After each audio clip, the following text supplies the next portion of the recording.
संस्कृताय मैं कौशलेंद्र प्रसाद विश्वकर्मा केपी बाल गंगा क्लासेस से आज के ऑनलाइन क्लास में आपका स्वागत करता हूं।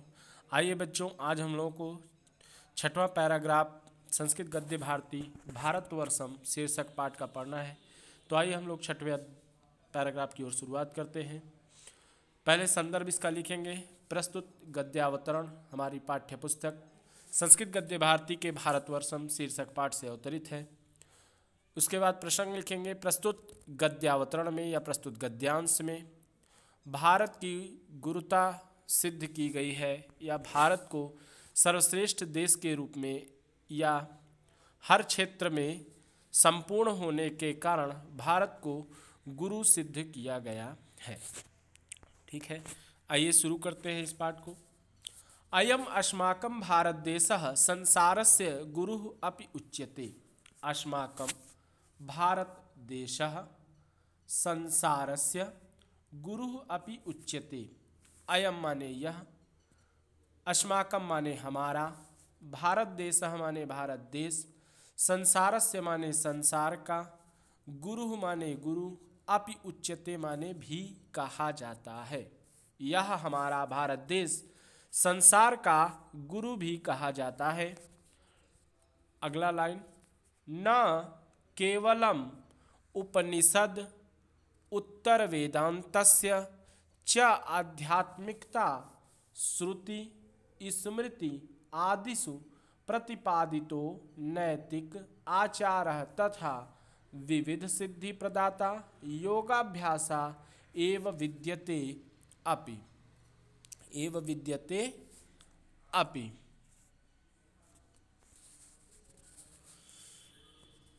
इसका अर्थ देखते हैं हम लोग। न केवल उपनिषद उत्तर वेदांत के आध्यात्मिक श्रुति स्मृति आदि में प्रतिपादित नैतिक आचरण तथा विविध सिद्धि को देने वाले योग अभ्यास भी एव अद्यत्वे आज भी, एव माने ही, अद्यत्वे माने आज भी, विदेशियानाम विदेशियों के आकर्षण कारणम आकर्षण का कारण है। इतना देख लेते हैं। ना केवल उपनिषद उत्तर वेदांत आध्यात्मिकता श्रुति स्मृति आदि में प्रतिपादित नैतिक आचरण बल्कि विविध सिद्धि को देने वाले योगाभ्यास आज भी विदेशियों के आकर्षण का कारण है। समझ गए? येन ते अधुना अनेकेषु आश्रमेषु अत्र शांति मृग्यमाणाः साधनां कुर्वन्ति स्वदेशेषु अपि तथा विधान आश्रमाः च संस्थापयन्ति। इसको देख लेते हैं हम लोग। ये न माने जिसके कारण या जिससे, ते माने वे सभी, अधुना अनेकेषु आज के अनेकों आश्रमों में, आज के, अधुना माने आज के, अनेकेषु माने अनेकों, आश्रमेषु माने आश्रमों में, अत्र माने यहाँ, शांतिम माने शांति की, मृग्यमाणा माने खोज के लिए, साधनाम माने साधना को, कुर्वन्ति माने करते हैं। फिर से इस लाइन को आप लोग देख लीजिए। न केवल उपनिषद उत्तर वेदांत आध्यात्मिकता श्रुति स्मृति आदि में प्रतिपादित नैतिक आचरण तथा विविध सिद्धियों को प्रदान करने वाले योगाभ्यास का आज भी विदेशियों के आकर्षण का कारण बना हुआ है या आकर्षण है। ये न माने जिससे, ते माने, ये न माने जिससे, ते माने वे सभी, अधुना अनेकेषु आज के अनेकों आश्रमों में यहाँ आकर शांतिं मृग्यमाणः शांति की खोज में साधनां कुर्वन्ति साधना करते हैं। स्वदेशेषु अपि तथा विधान आश्रमांश्च संस्थापयन्ति। स्वदेशेषु अपि अपने देशों में भी तथा विधान उसी के विधान वाला, जैसे भारत देश के आश्रम में विधान है नियम है, उसी प्रकार के विधान द्वारा आश्रमांश संस्थापयन्ति आश्रमों की संस्थापना किए हैं या स्थापना करते हैं। फिर से देख लीजिए पूरे पैराग्राफ को ही देख लीजिए। या हमारा भारत देश संसार का गुरु भी कहा जाता है। न केवल उपनिषद उत्तर वेदांत आध्यात्मिकता श्रुति स्मृति आदि में प्रतिपादित नैतिक आचरणों के कारण बल्कि विविध सिद्धियों को प्रदान करने वाले योगाभ्यास आज भी विदेशियों के आकर्षण का कारण है। ये न माने जिससे वे सभी आज के आश्रमों में, आज के अधुना माने आज के या अब के, अनेके सुमाने अनेकों, आश्रमे सुमाने आश्रम में, अत्र माने यहाँ भारत देश में आकर के शांति मृग्यमाणः शांति की खोज में साधना कुर्वन्ति माने करते हैं, साधना करते हैं। स्वदेशेषु अपि अपने देशों में भी वैसे ही नियमों वाले आश्रम की स्थापना करते हैं। आगे बढ़ते हैं। हरे कृष्ण आदि अनेक संप्रदाय अनुभाव्य। हरे कृष्ण आदि अनेक संप्रदायों के अनुभाव्य माने से प्रेरित होकर भक्ति मार्ग अवलंब्यते भक्ति मार्ग का अवलंबन करते हुए भी काम अर्थ इति काम और अर्थ ऐसे द्वय पुरुषार्थों अपि दोनों पुरुषार्थों पर भी भारतस्य माने भारत की प्राचीन उपलब्धि माने प्राचीन उपलब्धि बहुमन्यते माने माना जाता है। एक साथ देख लेते हैं। हरि कृष्ण आदि अनेक संप्रदायों को मानते हुए भी भक्ति मार्ग का अवलंबन करते हुए भी काम और अर्थ विषयक दोनों पुरुषार्थों पर भारत की प्राचीन उपलब्धि को माना जाता है कि यद्यपि भारत क्या करता है, भक्ति मार्ग का अनुसरण करता है, फिर भी जो है वह काम और अर्थ नामक दो पुरुषार्थ विषयक बातों को भी प्राचीन उपलब्धि के रूप में लोग स्वीकार करते हैं। यद्यपि भारत के लोग क्या करते हैं, कृष्ण आदि संप्रदाय को मानते हैं और भक्ति मार्ग का अवलंबन करते हैं, भक्ति को ही प्रमुखता मानते हैं, लेकिन फिर भी भारत के ये दो पुरुषार्थ काम और अर्थ विषयक दोनों पुरुषार्थ प्राचीन काल से ही उपलब्धि को प्राप्त करते हैं, ऐसा बहुत से लोग मानते हैं। बहुमन्यते माने ऐसा बहुत से लोग मानते हैं। वात्स्यायनम चाणक्यम च अनुधृत्य यौन विज्ञानस्य राजनीति विज्ञानस्य च इतिहासम अपि प्रारब्धम न पारयन्ति। वात्स्यायन चाणक्य च अनुधृत्य के उदाहरण, वात्स्यायन और चाणक्य के उदाहरण से ही यौन विज्ञान का राजनीति विज्ञान का च माने और इतिहासम अपि माने इतिहास भी प्रारब्धम न पारयन्ति प्रारंभ नहीं किया जा सकता है। कहने का मतलब है वात्स्यायन और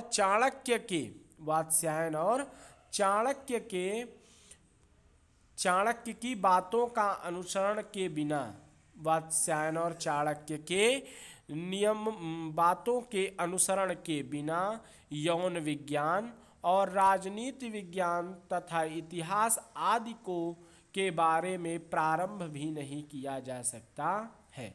बिना इन महान विद्वानों का नाम लिए यौन विज्ञान, राजनीति विज्ञान और इतिहास का प्रारंभ भी नहीं किया जा सकता है। वात्स्यायन, चाणक्य आदि का अनुसरण किए बिना यौन विज्ञान, राजनीति विज्ञान और इतिहास आदि का प्रारंभ भी नहीं किया जा सकता है। अनुलिख्य च सुश्रुतम न, और ऐसा सुश्रुत के बारे में भी उल्लेख है कि शल्य विज्ञान आविर्भावम प्रस्तोतुम शक्यते, कि शल्य विज्ञान के क्षेत्र में या चिकित्सा शास्त्र के क्षेत्र में सुश्रुत के बिना इसके उद्भव को प्रस्तुत नहीं किया जा सकता है। आविर्भावम प्रस्तोतुम न शक्यते, आविर्भाव को प्रस्तुत नहीं किया जा सकता है। और ऐसा उल्लेख है कि सुश्रुत के बिना, सुश्रुत शल्य विज्ञान के जनक कहे जाते हैं, तो सुश्रुत के बिना चिकित्सा शास्त्र के जन्म के विषय में या उद्भव के विषय में कुछ भी प्रस्तुत नहीं किया जा सकता है। जब तक हम सुश्रुत के सिद्धांतों का पालन नहीं करते हैं या सिद्धांतों को नहीं अपनाते हैं, तब तक हम चिकित्सा शास्त्र के उद्भव के विकास को प्रस्तुत नहीं कर सकते हैं। आगे कहते हैं, गणित विद्यायाम मूलम अंक लेखन प्रणाली सर्वतम भारते एव आविर्भूता। अंक लेखन की गणित विद्यायाम मूलम, गणित विद्या की जड़ या गणित विद्या की मूल अंक लेखन प्रणाली। गणित विद्या का मूल क्या है? लिखना। भाई अंकों को लिखा नहीं जाएगा तो कैसे कोई गणित को जानेगा? तो गणित विद्या का मूल अंक लेखन प्रणाली, जो गणित विद्या का मूल है क्या? अंक लेखन प्रणाली सर्वप्रथम माने सबसे पहले भारते एवं माने भारत में ही आविर्भूता माने उत्पन्न हुई। गणित विद्या का मूल अंक लेखन प्रणाली सबसे पहले भारत में ही उत्पन्न हुई या सबसे पहले भारत में ही जन्मी। ततश्च भारतीयेभ्यो अरब देशीयैः अवगतात् अधुना अपि अंक हिंदशा, यहीं तक होना चाहिए। ततश्च भारतीयेभ्यो अरब देशीयैः अवगता, इसके पश्चात, ततश्च माने इसके पश्चात, भारतीयेभ्यो भारतीयों से अरब देशीयैः अवगतात्, अरब देश वालों ने जाना। उसके पश्चात भारतीयों से ही अरब देश के लोगों ने गणित के अंक लेखन प्रणाली को जाना। उसके आगे बढ़ते हैं, अधुनापि अंक हिंदशा हिंदात भारतात आगतः इति कथयन्ति। अधुना अपि माने आज भी, अंक माने अंक को, हिंदशा माने हिंद का या हिंदशा, हिंदशा नाम है किसका? अंक का। अंक को का एक नाम हिंदशा भी है, ठीक है। तो आज भी अंक को हिंदशा हिंदात भारतात आगतः, हिंद अर्थात भारत से, आगतः माने आई हुई, इति कथयन्ति ऐसा कहा जाता है। आज भी अंक को हिंदशा कहा जाता है। हिंदशा क्यों कहा जाता है? क्योंकि यह हिंद अर्थात भारत से आई हुई है। इसका निर्माण कहाँ हुआ था? अंक का सर्वप्रथम अंकों का निर्माण भारत में ही हुआ था, इसीलिए अंकों का एक नाम हिंदशा भी है। ठीक है, आगे बढ़ते हैं। यूरोपीय तु तत्पश्चात एव अरबवासिभ्यः संख्या लेखन प्रकारकः शिक्षितः। यूरोपीय तु, यूरोपियों के लिए तो, यूरोपीय तु माने यूरोपियों के लिए तो, तत्पश्चात अरब देशवासिभ्यः संख्या लेखन प्रकारः शिक्षितः। अरब देश के वासियों ने के द्वारा ही संख्या लेखन के प्रकारों के विषय में यूरोपियों को शिक्षा दी गई। यूरोपियों को तो उसके पश्चात अर्थात सबसे पहले भारत में जन्मी, भारत से अरबवासियों ने जाना और अरबवासियों के बाद अरब में रहने वालों के पश्चात संख्या लेखन के प्रकार की शिक्षा को यूरोपियों ने जाना। ठीक है, इसके पश्चात अरबवासियों के द्वारा यूरोपियों ने संख्या लेखन के प्रकार को जाना या शिक्षित हुए। स्वास्थ्य कृते योगासन शिक्षा तु ब्रिटेन आदि देशेषु अनेक अत्र माध्यमिक विद्यालयेषु प्रचलिता। स्वास्थ्य लाभ के लिए, स्वास्थ्य कृते माने स्वास्थ्य लाभ के लिए योग आसन शिक्षा, योग के आसन की शिक्षा, तू माने तो ब्रिटेन आदि देशेषु माने ब्रिटेन आदि देशों में अनेक अत्र, अनेकों, अत्र माने यहीं के माध्यमिक विद्यालयेषु, माध्यमिक विद्यालयों में प्रचलित हुई। कहने का मतलब है स्वास्थ्य का लाभ कराने वाली या स्वास्थ्य प्रदान करने वाली योगासन की शिक्षा तो ब्रिटेन आदि देशों में अनेकों यहीं के माध्यमिक विद्यालयों द्वारा प्रचलित हुई। उन्होंने जो यहाँ पर देखा, जैसा योग आसन की व्यवस्था देखी, वही ब्रिटेन आदि देशों में आज माध्यमिक विद्यालयों में प्रचलित है। जो योगासन की शिक्षा भारत में प्रचलित थी, उसी को तो ब्रिटेन आदि देशवासियों ने यहीं से लेकर माध्यमिक विद्यालयों में प्रचलित किया या अपने माध्यमिक विद्यालयों में फैलाया। भारत जन्मा, भारत में जन्मे बौद्ध धर्मो अद्यापि, बौद्ध धर्म अद्यापि माने आज भी, कोटि भी माने करोड़ों, विदेशीया नाम माने विदेशियों के द्वारा, अनुसृयते माने अनुसरण किया जाता है। भारत में जन्मे बौद्ध धर्म का आज भी करोड़ों विदेशियों के द्वारा अनुसरण किया जाता है। फिर से देख लीजिए, भारत जन्मा बौद्ध धर्मो अद्यापि कोटि भी विदेशीया नाम अनुसृयते। भारत में जन्मे बौद्ध धर्म को आज भी करोड़ों विदेशियों के द्वारा अनुसरण किया जाता है। महात्मा गांधीना पुनः उद्घोषितः, महात्मा गांधी के द्वारा पुनः उद्घोषित या फिर से उद्घोषित अहिंसा परमो धर्म, अहिंसा ही परम धर्म है। अद्यापि माने आज भी, ऐसा सिद्धांत आज भी विश्व शांति द्वितीय उपाय स्वीक्रियते, विश्व शांति का दूसरा उपाय स्वीकार किया जाता है।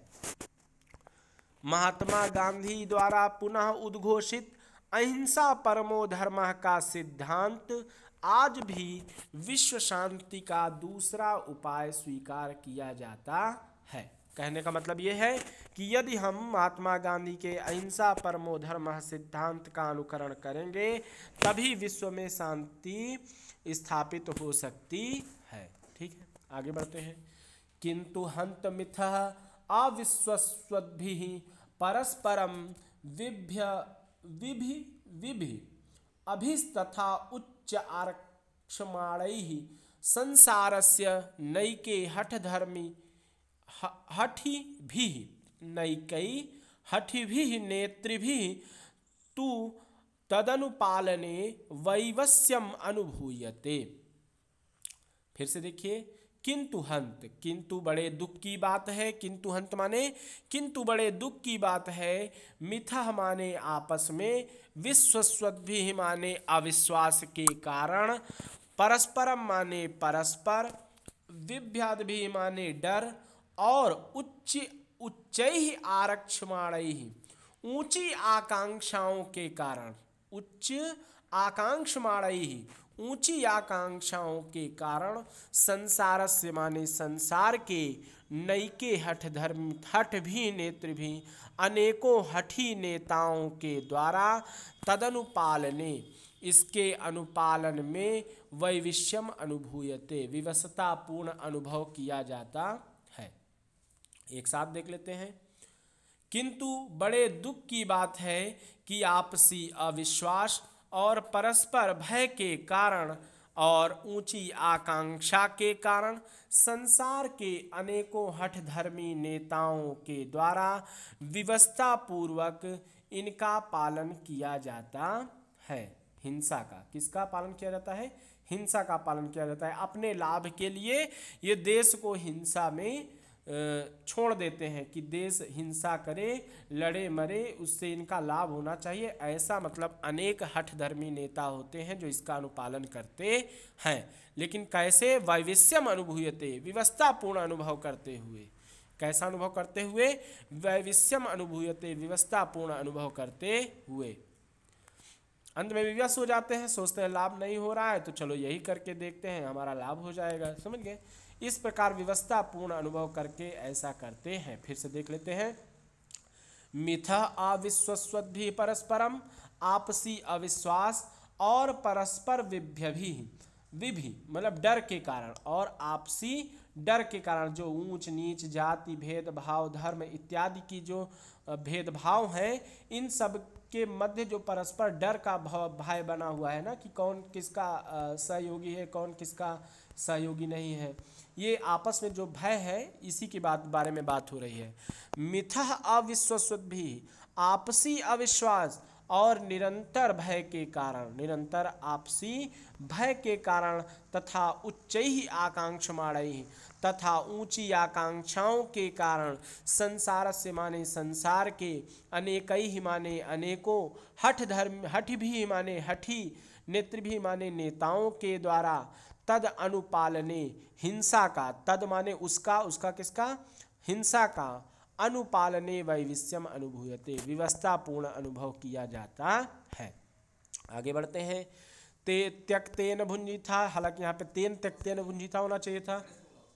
त्यक्तेन भुंजिथा, त्याग पूर्वक भोग करो, इति अर्ष सिद्धांतम अनुसृत्य, इस प्रकार ऋषियों के सिद्धांतों का अनुसरण करके, इस प्रकार ऋषियों के सिद्धांतों का अनुसरण करके, वसुधा एव कुटुंबकम इति, पृथ्वी ही परिवार है, संपूर्ण संसार ही परिवार है, आदर्श प्राप्ता जना, आदर्श प्राप्त लोग, ऐसा मानने वाले आदर्श लोग ही विश्व शांतिम, विश्व की शांति की स्थापयितुं माने स्थापना, समर्थ है, स्थापना करने में समर्थ है। फिर से देख लेते हैं इस पूरी लाइन को।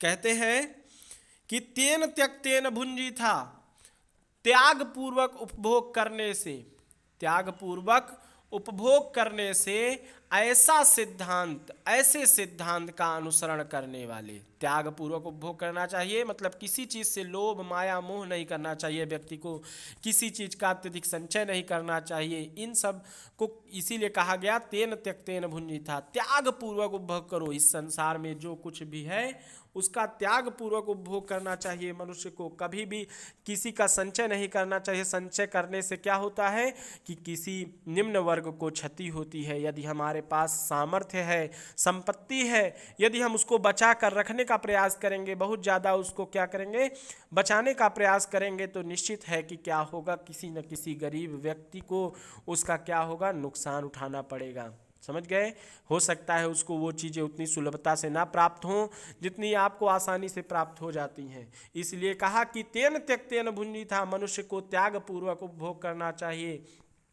इति अर्ष सिद्धांतम, इस प्रकार ऋषियों के सिद्धांत का अनुसरण करते हुए, वसुधैव कुटुंबकम इति, संपूर्ण संसार ही परिवार है, आदर्श प्राप्ता जना, ऐसा कहने वाले आदर्श लोग ही विश्व शांति की स्थापना कर सकते हैं, समर्थ हो सकते हैं। न तु माने न तो आयुधेभ्यो, आयुध आदि के क्षेत्र में, धावमाना माने दौड़ने वाले, मतलब जो युद्ध के लिए दौड़ते रहते हैं, ऐसे दौड़ने वाले, मृत्युपण्यः, मृत्यु का व्यापार करने वाले, कुशासकः माने बुरे शासक, विश्व राजनेता और संसार के राजनेता। कहने का मतलब है त्याग पूर्वक उपभोग करो। इस प्रकार ऋषियों के सिद्धांत का अनुसरण करके, संपूर्ण संसार ही परिवार है, ऐसा आदर्श प्राप्त सिद्धांत मानने वाले लोग ही विश्व शांति की स्थापना करने में समर्थ हैं, न कि युद्ध के लिए दौड़ने वाले, मृत्यु का व्यापार करने वाले, बुरे शासक और विश्व के राजनेता। समझ गए? कहने का मतलब है विश्व के बुरे राजनेता, बुरे शासक और मृत्यु का व्यापार करने वाले तथा युद्ध के लिए हमेशा दौड़ने वाले ऐसे लोग कभी भी विश्व शांति की स्थापना नहीं कर सकते हैं, बल्कि विश्व शांति की स्थापना वही कर सकता है जो तेन त्यक्तेन भुंजी था, त्याग पूर्वक उपभोग करने वाले ऋषि के सिद्धांतों का अनुसरण करता है और संपूर्ण संसार को ही अपना परिवार समझता है। ऐसे आदर्श को मानने वाले लोग ही विश्व में शांति की स्थापना करने में समर्थ हैं, न कि युद्ध के लिए दौड़ने वाले, मृत्यु का व्यापार करने वाले बुरे शासक और विश्व के राजनेता। इसी के साथ आज की क्लास यहीं पे समाप्त होती है। आशा करता हूँ आपको ये वीडियो अच्छी लगी होगी। जिनको जो चीज़ नहीं समझ में आई होंगी वो कमेंट में अवश्य डालेंगे बात को, ठीक है। इसी के साथ आज की क्लास यहीं पे समाप्त होती है। यदि चैनल अच्छा लगा हो तो चैनल को सब्सक्राइब अवश्य करें और लाइक भी करें, ठीक है। ओके, धन्यवाद।